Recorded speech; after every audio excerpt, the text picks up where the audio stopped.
सो बेटा हमने 4 AC circuits देखी है। कितनी सर्किट्स देखी है? 4 एसी सर्किट्स देखी है। पहली कौन सी थी बोलो? रेजिस्टिव, दूसरी इंडक्टिव, तीसरी कैपेसिटिव और चौथी, तीनों को मिला के उसको हम क्या बोलते हैं? एलसीआर। क्या बोलते हैं? एलसीआर। तो लगे तो फिर से बता देता हूं, जो हमने चौथी देखी कि ये एल सी आर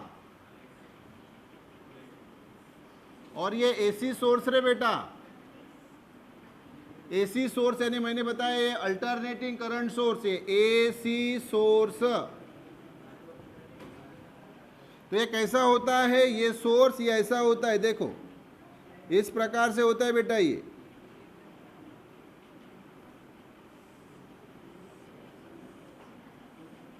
ये वाला एसी सोर्स। एसी यानी अल्टरनेटिंग करंट सोर्स, अल्टरनेटिंग यानी चेंज होने वाला। तो सर ये कैसे चेंज हो रहा है? ये देखो, ये पॉजिटिव ये निगेटिव, तो एक पूरे साइकिल में आधा पार्ट पॉजिटिव आधा निगेटिव, फिर ये आधा पार्ट पॉजिटिव आधा निगेटिव। तो ये अल्टरनेट हो रहा है यानी चेंज हो रहा है, इसलिए इसको बोला जाता है अल्टरनेटिंग सोर्स। अब ये हम करंट की बात कर रहे हैं, यहाँ से जो बह रहा है वो करंट I। तो सर ये करंट जो होता है I वो क्या होता है? ये होता है बेटा I equal to I0 sine omega t. क्या होता है? I equal to I0 sine omega t. I यानी ये अल्टरनेटिंग करंट, I यानी बेटा ये वाला अल्टरनेटिंग करंट।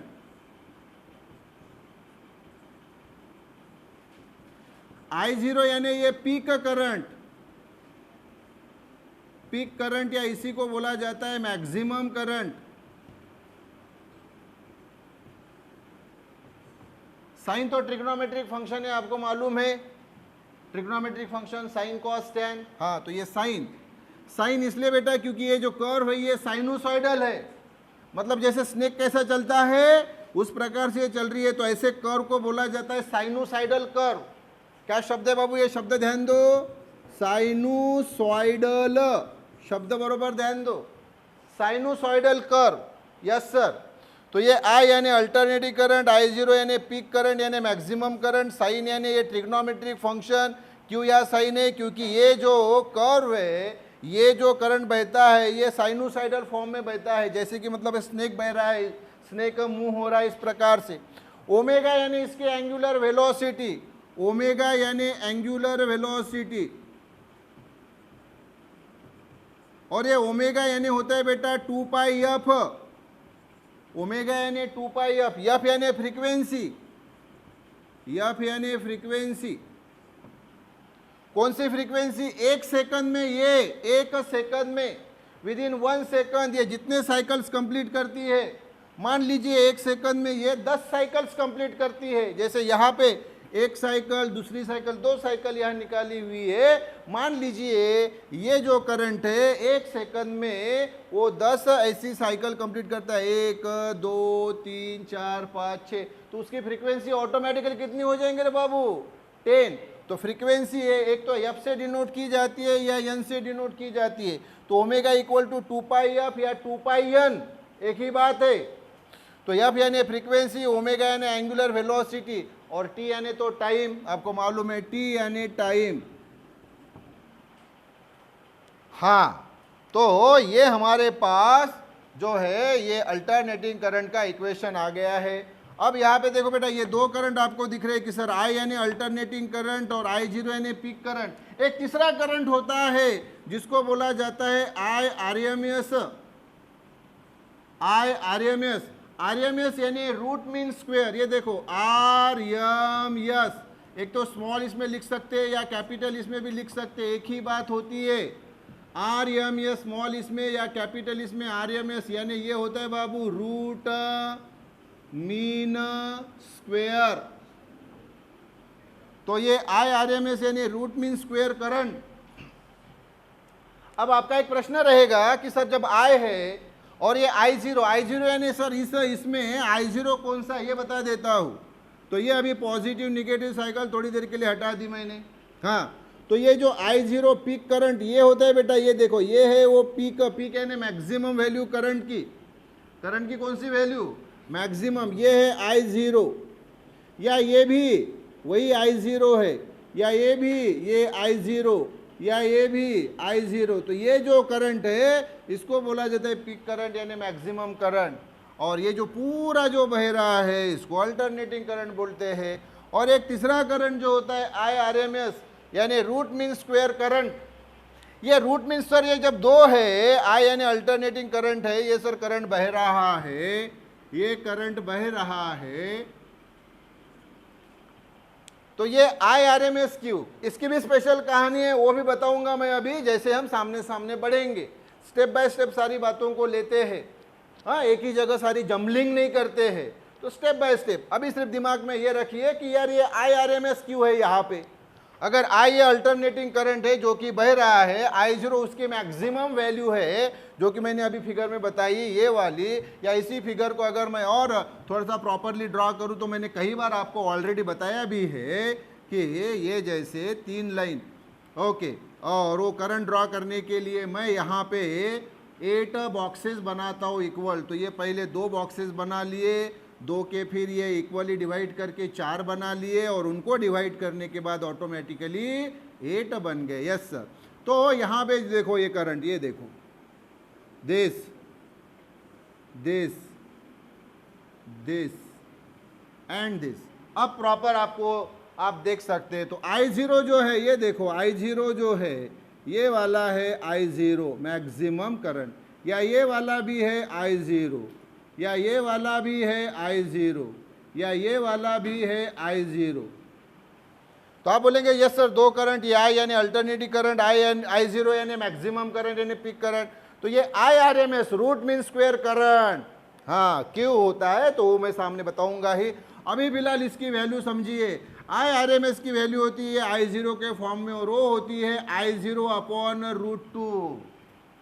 √2 की वैल्यू आपको मालूम है क्या होती है रे बाबू, √2 की वैल्यू 1.414। तो ये IRMS की वैल्यू है, ख्याल में रखो, I0/√2। अब ये करंट है बेटा, ये करंट बह रहा है, यस। अरे भाई जहाँ करंट बहता है वहाँ ऑटोमेटिकली फिर वोल्टेज होता है, वोल्टेज यानी EMF इलेक्ट्रोमोटिव फोर्स। तो ये करंट बह रहा है तो जाहिर सी बात है E भी है वहाँ। हमारे पास ओहम्स लॉ है, क्या है Ohm's law sir? Ohm's law हमें मालूम है V = IR, yes, V = IR। तो V यानी ही E, ये IR वैसे ही वोल्टेज यानी पोटेंशियल डिफरेंस यानी ही EMF इलेक्ट्रोमोटिव फोर्स। हाँ, तो फिर मुझे बताओ कि I यहाँ पे है, यस सर। R तो रेजिस्टेंस होता है, R क्या होता है? रेजिस्टेंस। हाँ, इसकी भी कहानी बताता हूँ। अगर अकेला सर्किट ये होता, ये मैं पहले नाम लिख लेता हूँ, ये आपको मालूम है इसको क्या बोलते हैं सर? इसको इंडक्टर बोलते हैं। इंडक्टर यानी ही कॉइल होती है सर, ये ऐसी कॉइल रहती है, इस प्रकार से ये कॉइल रहती है, तो ये कॉइल को ही इंडक्टर बोलते हैं, यस सर। और ये इंडक्टर का इंडक्टेंस L, ये सर कैपेसिटर, कैपेसिटर का ही दूसरा नाम होता है कंडेंसर, और इसकी कैपेसिटी C। और ये तो मालूम ही है सर, ये रजिस्टर होता है, और रजिस्टर का रेजिस्टेंस R। जब मैं ये फार्मूला लगाता हूँ तो समझ लेना सर्किट में सिर्फ यही है R, बाकी नहीं है। मतलब सर्किट कौन सा है? रेजिस्टिव, जो कि मैंने पहला आपको बताया है, यस सर, R। अगर इसी के जगह E = I, ये R की जगह XL मैंने बताया है रेजिस्टेंस किसका सर? ये इंडक्टर का रेजिस्टेंस होता है XL, और इसको क्या बोलते हैं? Inductive reactance. रिएक्टेंस यानी रेजिस्टेंस, इंडक्टिव यानी इंडक्टर का। तो XL जो होता है, XL, ये XL बताता हूँ, ये देखो ध्यान दो, यहाँ पे XL यानी inductive reactance. Inductive reactance sir, inductive तो समझा क्योंकि सर ये इंडक्टर है, तो सर जाहिर सी बात है इंडक्टिव। सर ये रिएक्टेंस यानी रेजिस्टेंस, रिएक्टेंस यानी रेजिस्टेंस। हाँ, तो ये XL, और ये XL की वैल्यू ख्याल में रखो बेटा, ये होती है ओमेगा × L। L यानी खुद इंडक्टेंस, सेल्फ इंडक्टेंस बोलते हैं, और ओमेगा तो अभी बताया ना बाबू, ये देखो ना क्या है ओमेगा? Angular velocity. तो ये फार्मूला तब आएगा, फार्मूला कब आएगा बताओ बर पहले, E equal to I R, जब सर्किट कौन सा रहे, सिर्फ ये देखो ये रजिस्टिव सर्किट सिर्फ क्या है, आर है। तो और ये कब आएगा, ये कब आएगा, E equal to I into XL. अगर सर्किट में कौन रहा, सिर्फ इंडक्टर, कौन रहा, इंडक्टर, तो उसका रेजिस्टेंस क्या आता है, एक्सएल। तो ये फिर से voltage equal to current into resistance. हाँ, और एक्सएल की वैल्यू मैंने बताई ओमेगा एल, तो इसी को अगर हम सामने लेके जाए तो E इक्वल टू आई और सर एक्सएल यानी ओमेगा एल। हाँ, ये आ गया। और सर अकेला कैपेसिटर रहा तो सर ये नहीं रहे अकेला, तो सर्किट कौन सा रहे फिर, तीसरे नंबर का कैपेसिटिव सर्किट। तो तब क्या आएगा सर, तो E equal to I into XC. तो ये कैपेसिटर का रेजिस्टेंस जो होता है वो होता है एक्सी। एक्सी को क्या बोलते हैं मालूम है क्या, इसको बोला जाता है कैपेसिटिव रिएक्टेंस। क्या बोला जाता है, रिएक्टेंस यानी रेजिस्टेंस। इसके सारे के यूनिट ओम ही होते हैं, ये देखो सभी इसके यूनिट ओम ही होते हैं। आर का यूनिट क्या होता है रेजिस्टेंस का, सर ओम। तो ये भी तो रेजिस्टेंस है, तो इनका भी यूनिट क्या है, ओम ही है। हाँ, तो ये एक्सी यानी कैपेसिटिव रिएक्टेंस, यस। और इसका फार्मूला होता है 1 अपॉन ओमेगा इंटू सी। क्या होता है, सी यानी ये खुद इसकी कैपेसिटी, ओमेगा यानी ये एंगुलर वेलोसिटी।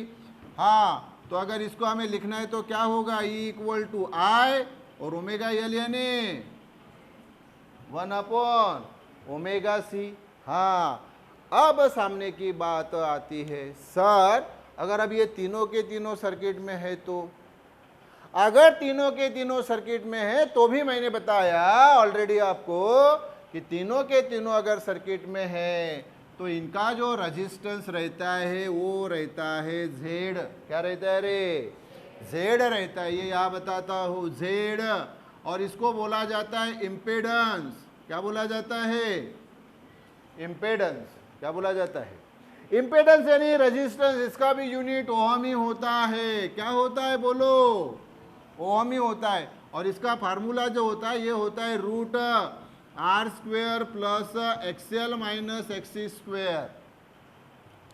तो ये रेजिस्टेंस जेड, रेजिस्टेंस यानी इम्पेडेंस, बार बार बता रहा हूं। तो root R square plus XL minus XC square. R यानी रजिस्टर का रेजिस्टेंस, एक्सएल यानी इंडक्टर का रेजिस्टेंस, और एक्सी यानी कैपेसिटर का रेजिस्टेंस।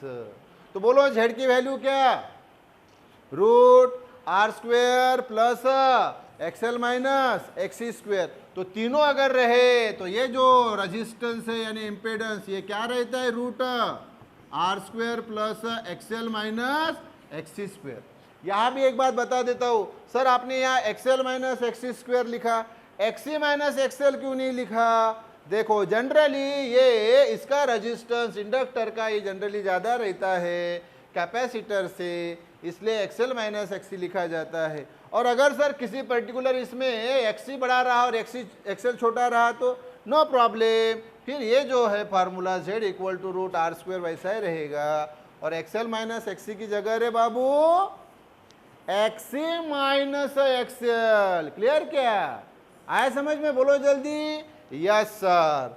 तो ये हो गया क्लियर, यस। तो ये हमारे पास सारी वैल्यूज अभी आ गई है। तो सर अगर ये तीनों रहे तो ईएमएफ क्या रहेगा वो बता देता हूँ ना। ईएमएफ फिर E इक्वल टू आई और एक्सी की जगह क्या रे बाबू रे अभी, जेड। और जेड की वैल्यू तो आपको मालूम ही है, क्लियर। हाँ, तो ये बात मैं ये इसकी बात कर रहा था कि सर दो करंट तो है, अल्टरनेटिंग करंट आई और पी यानी मैक्सिमम करंट आई जीरो।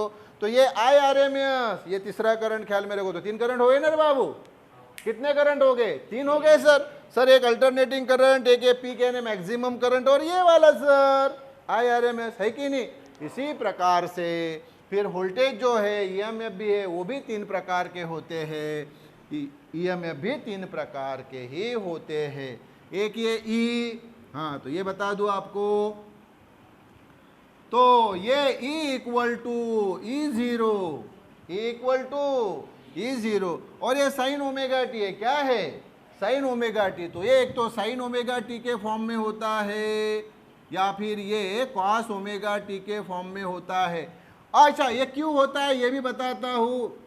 ये डिपेंड करता है कि ई साइन ओमेगा टी रहेगा कि ई कॉस ओमेगा टी रहेगा, या फिर E equal to E zero sine omega T plus phi रहेगा। ये डिपेंड करता है कि ई आई और ई के बीच में एंगल कितना है। वो सामने का पार्ट है, तो सामने के पार्ट में मैं जाऊंगा तब आपको बताऊंगा कि आई और ई के बीच में एंगल क्या है, उस आधार पे ई का फार्मूला बनता है। तो ई के 3 फार्मूले में अभी से आपको बता के रख रहा हूं, इन 3 में से एक वैल्यू रहेगी ई की, डिपेंड करेगा कि आई और ई के बीच का एंगल कितना है। तो बताओ ई की वैल्यू क्या sir, E equal to E zero sine omega t रहेगा, या फिर E equal to E zero cos omega t रहेगा, या फिर E equal to E zero sine omega T plus phi रहेगा। फाई यानी इसको बोला जाता है फेज एंगल। क्या बोला जाता है, फेज एंगल। साथ ही इसमें फेज भी बोल सकते हैं। अब ये फेज क्या होता है क्या नहीं होता है, तो ये सामने के पार्ट में जब मैं आपको सामने सामने लेके चलूंगा तो सारी बातें बताऊंगा ही। लेकिन अभी के लिए कि यस सर अभी I equal to I zero sine omega T है, तो पक्की बात है ई क्या रहेगा, तो ई सर 3 में से कोई एक रहेगा। एक तो E equal to E zero sine omega T, या E equal to E zero cos omega T, या फिर E equal to E zero sine omega T plus phi. Phi यानी एंगल होता है वो आई और ई के बीच का। हाँ तो वो क्या होता है वो सामने बताऊंगा ही मैं। तो भाई अभी सर अगर आई की 3 वैल्यूज है, आई जीरो और आई आर एम एस, यानी अल्टरनेटिंग करंट, पीक यानी मैक्सिमम करंट और रूट मीन स्क्वायर करंट, तो उसी प्रकार से ई की भी 3 वैल्यू आती है। ये ई यानी बेटा alternating EMF, alternating EMF. E zero यानी वही पीक ईएमएफ या मैक्सिमम ईएमएफ, जैसे हमने करंट में बोला उसी प्रकार से। हाँ और एक बेटा तीसरा रहता है वो ई आर एम एस, तो वो तो आप फट से समझ गए कि अभी इसकी वैल्यू क्या रहेगी। सर अगर I R M S equal to I zero by root two है, तो ई आर एम एस यानी E zero by root two रहेगा, यानी ई जीरो और रूट टू की वैल्यू तो आपको मालूम है 1.414, ये वैल्यू रहेगी। यस तो ऑलवेज ख्याल में रखना करंट 3 प्रकार के और ईएमएफ भी 3 प्रकार के। या एक स्पेशल बात जो बता रहा हूं मैं, जो सामने का पार्ट रहेगा कि यार ये आरएमएस करंट और आरएमएस ईएमएफ ये क्यों लिया जाता है पहली बात, और इनका इस्तेमाल कहाँ होता है। इनका इस्तेमाल कंडक्टर और ये सर रजिस्टर। हाँ सर इसका इंडक्टेंस एल, इसका रेजिस्टेंस आर, इसका रेजिस्टेंस जो होता है वो एक्सएल होता है, ये ऑलरेडी लिखा है। तो ये कौन सा सर्किट हुआ बताओ, तो इसको बोलते हैं एलआर सर्किट। अगर ये एलसीआर है, इंडक्टिव कैपेसिटिव रेजिस्टिव सर्किट, और तो यहाँ से सी हट गया तो ये कौन हो गया automatically sir LR circuit, inductive resistive circuit, या और साधे इसमें inductor register circuit, inductor register circuit. अब बाल बोलोगे आप सर अगर हमने यल को उड़ा दिया तो, हाँ उड़ा दो, बंदूक की गोली से मत उड़ाओ बस। तो यल को उड़ाया तो सर बिल्कुल, तो फिर क्या रहेगा सर्किट, तो सर ये कैपेसिटर सर और ये रजिस्टर बिल्कुल, और ये वही एसी सोर्स, तो ये कैपेसिटर की कैपेसिटी सी, रजिस्टर का रेजिस्टेंस आर, ये कैपेसिटर बार बार बता रहा हूँ, और ये रजिस्टर। यस सर तो अभी इस सर्किट को क्या बोलोगे आप सर, सी और आर है ना सर, तो सी आर सर्किट यानी कैपेसिटिव रेजिस्टिव सर्किट, या और सादे इसमें कैपेसिटर रजिस्टर सर्किट। हाँ और अगर आर को उड़ा दिया तो एलसी सर्किट। हाँ तो ये यल और सी सर्किट, वही एसी सोर्स, तो ये यल और सी मतलब ये इंडक्टर और ये कैपेसिटर। हाँ यस। तो इस सर्किट को क्या बोलोगे आप? सर एलसी सर्किट या इंडक्टर कैपेसिटर सर्किट या इंडक्टिव कैपेसिटिव सर्किट। अभी मैं तीनों के तीनों जो ईएमएफ तैयार होते हैं इनके, वो क्या रहेंगे, मतलब पहले रेजिस्टेंस है जेड के रूप में पहले बता देता हूं। इनका जेड क्या रहेगा, इसका जेड क्या रहेगा, तीनों का तो वो तो बता दिया है। जेड इक्वल टू, बोलो रे बाबू जल्दी, क्या है ये? Sir Z equal to root R square plus XL minus XC square. अब यहां से बेटा किसको उड़ाया रे बाबू रे? सर सी को उड़ाया। अरे जब सी को उड़ाया तो उसका रेजिस्टेंस कौन काम करेगा क्या? अरे बाबा वो कैपेसिटर नहीं है तो उसका रेजिस्टेंस एक्सी रहेगा क्या? नहीं रहेगा। तो फिर मुझे बताओ इसके लिए, इसके लिए, इसके लिए जेड क्या रहेगा? मैं यहाँ लिखता हूँ छोटे इसमें, तो इसका जेड रहेगा। अरे बेटा यहाँ से बताओ। सर ये रहेगा, अच्छा ये इधर लिख लेता हूँ, चलेगा? ये यहाँ लिख लेता हूँ, हाँ इसके साथ। तो सर जेड इक्वल टू रहेगा सर ये आर स्क्वेयर प्लस सिर्फ एक्सएल स्क्वेयर, क्योंकि एक्सी तो क्या रहेगा अरे बाबू? जीरो रहेगा। क्या रहेगा बोलो जल्दी? तो ये किसके लिए रहेगा? सर ये इसके लिए, किसके लिए? एलआर सर्किट के लिए। तो यहाँ लिख रहा हूँ for LR circuit. Yes sir, बिल्कुल। अब दूसरे फिगर में बताओ किसको उड़ाया? उड़ाया उड़ाया उड़ाया, किसको उड़ाया? सर कैपेसिटर को उड़ाया। हाँ नहीं, दूसरे इसमें किसमें, किसको उड़ाया? सर इंडक्टर को उड़ाया। अरे तो अभी जेड क्या रहेगा बताओ? तो सर ये इसी से जेड रहेगा सर अभी Z equal to root R square plus XC square, क्योंकि एक्सएल की वैल्यू तो जीरो रहेगी, क्योंकि इंडक्टर है क्या वहां पे? सर नहीं है। तो लेकिन सर ये तो माइनस ही एक्सी है ना सर? हाँ तो उसका स्क्वायर है ना, है कि नहीं? तो आपको मालूम है ना माइनस का स्क्वायर क्या होता है? प्लस, और एक्सी का स्क्वायर एक्सी स्क्वायर। अगर मैंने आपको बोला कि -5 का स्क्वायर कितना है, तो आप माइनस का स्क्वायर क्या करते हैं? प्लस, और 5 का स्क्वायर 25, तो -25 आया क्या? नहीं, प्लस ही आया ना। हाँ हाँ, तो ये है, समझ में आया? तो ये z equal to R square plus XC square किसके लिए रे बाबू रे? ये for CR circuit. Yes sir. और तीसरा जो है ये वाला एलसी सर्किट, है कि नहीं? क्या एलसी सर्किट? तो इसके लिए आप बोलेंगे जेड क्या रहेगा? इसमें जेड आता ही नहीं। जेड आने के लिए, जेड यानी ये इम्पेडेंस आने के लिए ये रजिस्टर का वहाँ होना ज़रूरी होता है। रजिस्टर अगर नहीं रहा तो जेड बनता नहीं है। तो सर फिर इसका रेजिस्टेंस क्या रहेगा? साधा रहेगा, साधा रहेगा। ये इंडक्टर का रेजिस्टेंस एक्सएल, कैपेसिटर का एक्सी। अगर एक्सएल बड़ा है एक्सी से तो ये रहेगा सादा एक्सएल माइनस एक्सी, बस ये रहेगा। और सर अगर एक्सी बड़ा है एक्सएल से तो फिर रहेगा एक्सी माइनस एक्सएल, बस। सर यहाँ पे जेड नहीं रहेगा, नहीं रहेगा। क्यों नहीं रहेगा? क्योंकि जेड इम्पेडेंस, ये रेजिस्टेंस तैयार होने के लिए, जेड तैयार होने के लिए किसका होना जरूरी है? रजिस्टर का। तो आप मुझे अभी सोच के बताओ, जेड, अभी मैंने आपको 7 सर्किट बताए, कितने बताए? सातों के सातों पहले बताओ मुझे। सर पहला रजिस्टिव जिसमें सिर्फ रजिस्टर होता है, दूसरा इंडक्टिव जिसमें सिर्फ इंडक्टर होता है, तीसरा कैपेसिटिव जिसमें सिर्फ कैपेसिटर होता है, चौथा ये एलसीआर। इसको एलसीआर बोलो, आरएलसी बोलो, कुछ भी बोलो, एक ही बात है। ऐसा लो या ऐसा लो, एक ही बात है, उसमें कोई मतलब उसके नाम में फर्क नहीं होता है। Yes sir. अभी इसके 3 पार्ट बताए मैंने आपको। अब आपको मैं एक प्रश्न ये पूछ रहा हूं कि जेड सिर्फ ये 7 में, अरे 7 बताए नहीं ना पहले, अभी 4 ही बताए ना? कितने बताए? हाँ, 5वां कौन सा? एलआर सर्किट, 6वां सीआर सर्किट, और 7वां एलसी सर्किट। अब आप सोच के बताओ, अच्छी तरह से दिमाग में फिट करो। इसमें जेड किसके पास होता है? 3 इसके पास ही रहता है। बाबू ये 7 में से 3 के पास रहता है, और वो 3 कौन?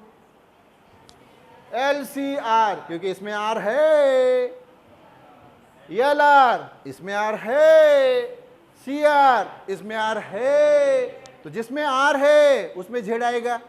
तो सर तो पहला वाला जो है रजिस्टिव, ये वाला, इसमें जेड क्यों नहीं? अरे ये अकेला ही है ना रे, सिर्फ आर। कौन है? अकेला ही है। तो उसमें आर ही आता है। तो देखो अभी मैं आपको एक इंपॉर्टेंट बात बताता हूं, झेड तब तब बनेगा, बनेगा रे बनेगा, कब बनेगा, तभी बनेगा जब आर हो और उसके साथ दोनों यल और सी हो, या कम से कम एक तो यल हो या सी हो। क्लियर क्या?